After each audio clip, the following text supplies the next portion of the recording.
श्री दुर्गा सप्तशती का 8वां अध्याय हिंदी में रक्त बीज वध। ध्यान। मैं अणिमा आदि सिद्धिमयी किरणों से आवृत भवानी का ध्यान करता हूँ। उनके शरीर का रंग लाल है, नेत्रों में करुणा लहरा रही है तथा हाथों में पाश, अंकुश, बाण और धनुष शोभा पाते हैं। ऋषि कहते हैं, चंड और मुंड नामक दैत्यों के मारे जाने तथा बहुत सी सेना का संहार हो जाने पर दैत्यों के राजा प्रतापी शुंभ के मन में बड़ा क्रोध हुआ और उसने दैत्यों की संपूर्ण सेना को युद्ध के लिए कूच करने की आज्ञा दी। वह बोला, आज उदय युद्ध नाम के 86 दैत्य सेनापति अपनी सेनाओं के साथ युद्ध के लिए प्रस्थान करें। कंबू नाम वाले दैत्यों के 84 सेना नायक अपनी वाहनी से घिरे हुए यात्रा करें। 50 कोटिवीर कुल के और 100 ध्रोम कुल के असुर सेनापति मेरी आज्ञा से सेना सहित कूच करें। कालक, द्वाहार्द, मौर्य और काल के असुर भी युद्ध के लिए तैयार हो जाएं। भयानक शासन करने वाला असुरराज शुंभ इस प्रकार आज्ञा दे सहस्त्रों बड़ी बड़ी सेनाओं के साथ युद्ध के लिए निकल पड़ा। उसकी अत्यंत भयंकर सेना आती देख चंडिका देवी ने अपने धनुष की टंकार से पृथ्वी और आकाश के बीच का भाग गुंजा दिया। राजन, तदंतर देवी के सिंह ने भी बड़ी जोर जोर से दहाड़ना आरंभ किया। फिर अंबिका ने घंटे के शब्द से उस ध्वनि को और भी बढ़ा दिया। धनुष की टंकार, सिंह की दहाड़ और घंटे की ध्वनि से संपूर्ण दिशाएं गूंज उठीं। उस भयंकर शब्द से काली ने अपने विकराल मुख को और भी बड़ा कर लिया। इस प्रकार वे विजयिनी हुईं। उस तुमुल नाद को सुनकर दैत्यों की सेनाओं ने चारों ओर से आकर चंडिका देवी, सिंह तथा कालिका देवी को क्रोधपूर्वक घेर लिया। राजन, इसी बीच में असुरों के विनाश तथा देवताओं के अभ्युदय के लिए ब्रह्मा, शिव, कार्तिकेय, विष्णु तथा इंद्र आदि देवों की शक्तियां, जो अत्यंत पराक्रम और बल से संपन्न थीं, उनके शरीर से निकलकर उन्हीं के रूप में चंडिका देवी के पास गईं। जिस देवता का जैसा रूप, जैसी वेशभूषा और जैसा वाहन है, ठीक वैसे ही साधनों से संपन्न हो उसकी शक्ति असुरों से युद्ध करने के लिए आईं। सबसे पहले हंस युक्त विमान पर बैठी हुई अक्षसूत्र और कमंडलू से सुशोभित ब्रह्मा जी की शक्ति उपस्थित हुई, जिसे ब्रह्माणी कहते हैं। महादेव जी की शक्ति वृषभ पर आरूढ़ हो, हाथों में श्रेष्ठ शूल धारण किए, महानाग का कड़क पहने, मस्तक पे चंद्र रेखा से विभूषित हो वहां आ पहुंची। कार्तिकेय जी की शक्ति रूपा जगदम्बिका उन्हीं का रूप धारण किए श्रेष्ठ मयूर पे आरूढ़ हो, हाथ में शक्ति लिए दैत्यों से युद्ध करने के लिए आई। इस प्रकार भगवान विष्णु की शक्ति गरुड़ पर विराजमान हो शंख लेकर युद्ध करने के लिए आई। साथ ही साथ चक्र, गदा, शार्ग, धनुष तथा खड़ग हाथ में भी लिए हुए थे। अनुपम यज्ञ वाराह का रूप धारण करने वाले श्री हरि की जो शक्ति है, वह भी वाराह शरीर धारण करके वहां उपस्थित हुई। नारसिंही शक्ति भी नृसिंह के समान शरीर धारण करके वहां आई। उसकी गर्दन के बालों के झटकने से आकाश के तारे बिखर पड़ते थे। इसी प्रकार इंद्र की शक्ति वज्र हाथ में लिए गजराज ऐरावत पर बैठकर आई। उसके भी सहस्र नेत्र थे। इंद्र जैसा रूप है वैसा ही उसका भी रूप था। तदंतर वह सारे दैव शक्तियों से घिरे हुए महादेव जी ने चंडिका से कहा, मेरी प्रसन्नता के लिए तुम शीघ्र ही इन असुरों का संहार करो।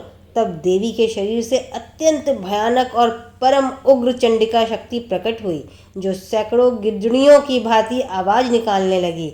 उस अपराजिता देवी ने धूमिल जटा वाले महादेव जी से कहा, भगवान, आप शुंभ निशुंभ के पास दूत बनकर जाइए और उन अत्यंत गर्वीले दानव शुंभ एवं निशुंभ दोनों से कहिए, साथ ही उनके अतिरिक्त जो भी दानव युद्ध के लिए वहां उपस्थित हों, उनको भी यह संदेश दीजिए, दैत्यों, यदि तुम जीवित रहना चाहते हो तो पाताल लोक लौट जाओ।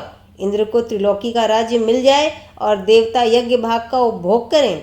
यदि बल के घमंड में आकर तुम युद्ध की अभिलाषा रखते हो तो मेरी शिवाएं अर्थात योगिनियां तुम्हारे कच्चे मांस से तृप्त हों।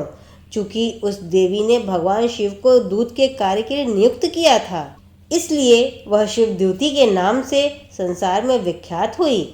वे महादैत्य भी भगवान शिव के मुंह से देवी के वचन सुनकर क्रोध में भर गए और जहाँ कात्यायनी विराजमान थीं उस ओर बढ़े। तदंतर वे दैत्य अमर्ष में भरकर पहले ही देवी के ऊपर बाण, शक्ति, रिष्टि आदि अस्त्रों की वृष्टि करने लगे। तब देवी ने भी खेल खेल में धनुष की टंकार की और उससे छोड़े हुए बड़े बड़े बाणों द्वारा दैत्यों के चलाए हुए बाण, शूल, शक्ति और फरसों को काट डाला। फिर काली उनके आगे होकर शत्रुओं को शूल के प्रहार से विदीर्ण करने लगी और खड्गवाद से उनका कचूमर निकालने लगी। रणभूमि में विचरने लगी। ब्रह्माणी भी जिस जिस ओर दौड़ती उसी उसी ओर अपने कमंडलू का जल छिड़ककर शत्रुओं के ओज और पराक्रम को नष्ट कर देती थीं। माहेश्वरी ने त्रिशूल से तथा वैष्णवी ने चक्र से और अत्यंत क्रोध में भरी हुई कुमार कार्तिकेय की शक्ति से दैत्यों का संहार करना आरंभ कर दिया। इंद्र शक्ति के वज्र प्रहार से विदीर्ण हो सैकड़ों दैत्य दानव रक्त की धारा बहाते हुए पृथ्वी पर सो गए। वाराही शक्ति ने कितनों को अपनी थुथुन की मार से नष्ट कर दिया। दाढ़ों के अग्रभाग से कितनों की छाती छेद डाली तथा कितने ही दैत्य उसके चक्र की चोट से विदीर्ण होकर गिर पड़े। नारसिंगी भी दूसरे दूसरे महादैत्यों को अपने नखों से विदीर्ण करके खाती और सिंहनाद से दिशाओं एवं आकाश को गुंजाती हुई युद्ध क्षेत्र में विचरने लगी। कितने ही असुर शिवद्युति के प्रचंड अट्टहास से अत्यंत भयभीत हो पृथ्वी पर गिर पड़े और गिरने पर उन्हें शिवद्युति ने उस समय अपना ग्रास बना लिया। इस प्रकार क्रोध में भरे हुए मातृगणों को नाना प्रकार के उपायों से बड़े बड़े असुरों का मर्दन करते देख दैत्य सैनिक भाग खड़े हुए। मातृगणों से पीड़ित दैत्यों को युद्ध से भागते देख रक्तबीज नामक महादैत्य क्रोध में भरकर युद्ध करने के लिए आया। उसके शरीर से जब रक्त की बूंद पृथ्वी पर गिरती तब उसी के समान शक्तिशाली एक दूसरा महादैत्य पृथ्वी पर पैदा हो जाता था। महाअसुर रक्तबीज हाथ में गदा लेकर इंद्र शक्ति के साथ युद्ध करने लगा। तब ऐन्द्री ने अपने वज्र से रक्तबीज को मारा। वज्र से घायल होने पर उसके शरीर से बहुत सा रक्त चूने लगा और उससे उसी के समान उसी के रूपवान परम पराक्रमी योद्धा उत्पन्न होने लगे। उसके शरीर से रक्त की जितनी बूंदें गिरती उतने ही पुरुष उत्पन्न हो जाते। वे सब रक्तबीज के समान ही वीरवान, बलवान तथा पराक्रमी थे। वे रक्त से उत्पन्न होने वाले पुरुष भी अत्यंत भयंकर अस्त्र शस्त्रों का प्रहार करते हुए वहां मातृगणों से युद्ध करने लगे। पुनः वज्र के प्रहार से जब उनका मस्तक घायल हुआ तब रक्त बहने लगा और उससे हजारों पुरुष उत्पन्न हो गए।